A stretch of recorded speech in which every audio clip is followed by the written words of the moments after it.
from radio station called Seville. I had the pleasure of speaking to Halima this morning. I just want to ask, so a lot of people in my community, the black community, the younger generation, have no form of voting in general. They just fall out of love of politics. And I was really blessed that my youngest son, who's now 30 now, but when the well, I don't want to say his name, guy before, but Corbyn came in, my son asked me who he was. So what I want to ask you, Halima, is how can you get young people to change the mindset to be more political, like yourself and the young gentleman at the back in these current times?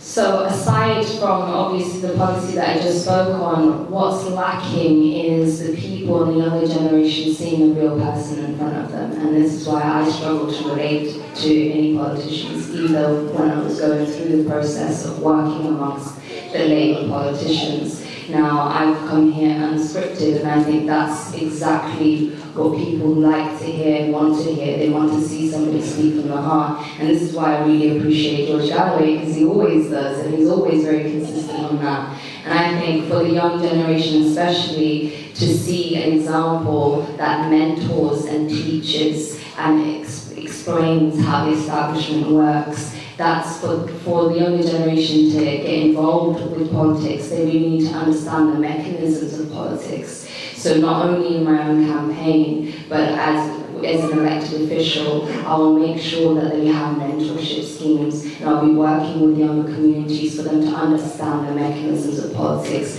Until people are educated in politics, you don't know how you're going to get involved. I didn't know how you could get involved and have a say until I went inside the belly of the beast.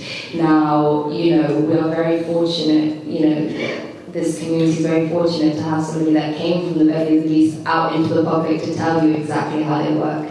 And I think that's what's missing. In my view, politics should be part of your education system in school. We need to know how we get involved. We need to know how we can stand up for our communities. But until you join one of these mainstream parties, a largely organised party, you don't really understand the mechanisms and how you can stand up and how you can represent the people. So for me, the main part of that is also, part of the Workers' Party strategy is also looking at our education systems and where there are things that are lacking. And political education is a massive blind spot.